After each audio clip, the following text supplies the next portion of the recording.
सबको जय मसीह की। मैं जसपाल एक बार से फिर आप लोगों के सामने परमेश्वर का वचन लेकर उपस्थित हूँ। आज का मेरा टॉपिक है संतोष सहित भक्ति बड़ी कमाई है। संतोष सहित भक्ति बड़ी कमाई है। पहला तीमुथियुस अध्याय 6 वचन 6 में आप इस वचन को देख सकते हैं। और वचन 7 कहता है, क्योंकि ना हम जगत में कुछ लाए हैं और ना ही कुछ ले जा सकते हैं। यदि हमारे पास खाने पीने और पहनने को है तो इन्हीं पर संतोष करना चाहिए। तो क्या हमारे पास संतोष है?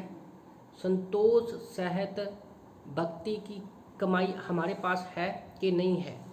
आज हर कोई व्यक्ति जो है अपने जीवन में क्या है, संतोष नहीं है। और जिसके पास संतोष सब्र नहीं है वो हमेशा क्या है, अभक्ति का जीवन जिएगा। अगर आप चाहते हैं कि आपके जीवन में भक्तिमय जीवन हो, परमेश्वर का जीवन हो, तो आपको जो तो आप मेरे पीछे वीडियो देख रहे हो 5-6 चल रही है ना, एक वीडियो से भी काम चल सकता है। अगर सब्र नहीं है तो हम कहेंगे कि ज़्यादा चाहिए। तो उसी तरह से अगर हमारे जीवन में हमें संतोष चाहिए तो परमेश्वर का वचन ही है जो हमें इससे दूर कर सकता है, इस बीमारी से, इस लालसा से हमें दूर कर सकता है। और जिसके पास संतोष नहीं है, यीशु मसीह भी उसके पास नहीं है। क्योंकि इब्रानी की किताब अध्याय 13 वचन 5 में परमेश्वर का वचन कहता है, तो वहाँ पर परमेश्वर का वचन कहता है कि तुम्हारा स्वभाव लोभ रहित हो।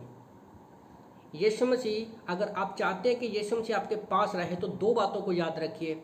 इब्रानी 13:5 के वचन को बाय हार्ट कर लो कि तुम्हारा जो स्वभाव है वो लोभ रहित हो।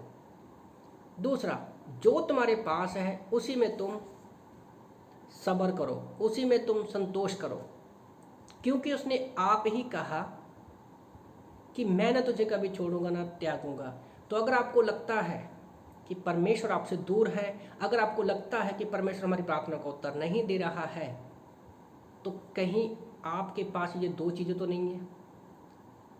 आप लोभी तो नहीं है, आपके पास जो है क्या उसमें आप सब्र कर रहे हो कि नहीं कर रहे हो? क्योंकि वचन में हम लोगों ने पढ़ा कि अगर आपके पास खाने और पहनने को है ना तो वो बहुत है। वचन ये भी कहता है कि हम खाली हाथ आए और खाली हाथ ही जाएंगे। तो बाइबल में हम इसके बारे में बड़े अच्छे एग्जाम्पल देखते हैं जब हम अय्यूब की किताब पढ़ते हैं।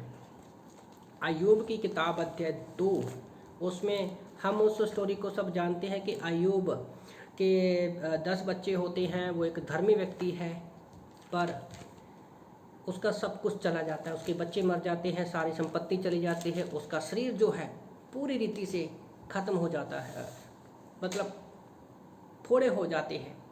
भयानक बीमारी उसको लग जाती है कि कुत्ते उसका शरीर को चाटते हैं। पर फिर भी जब उसकी पत्नी कहती है, अय्यूब की किताब अध्याय 2 वचन 9 में लिखा है, तब उसकी पत्नी ने कहा, अय्यूब की पत्नी ने कहा,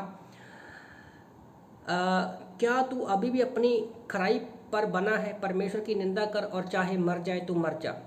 अय्यूब ने उत्तर दिया, उसने कहा, तू एक मूर्ख स्त्री की सी बातें करती है।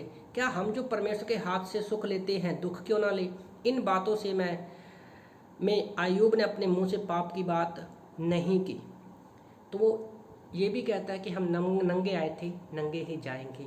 तो आज हमें भी अय्यूब की तरह क्या है, वो सोचो ना, अगर आपकी लाइफ में ऐसी सिचुएशन आ गई है तो क्या आप अय्यूब की तरह आंसर दे सकते हैं? ऐसा क्या था अय्यूब के पास कि अपनी सब कुछ खोने के बावजूद भी उस अपनी पत्नी को वो ऐसा उत्तर दे सका? उसके पास थी संतोष सहित भक्ति की बड़ी कमाई। उसके पास वो कमाई थी संतोष की। और आप जानते हो, जो व्यक्ति संतोष के साथ कमाई करता है परमेश्वर उसको डबल देता है।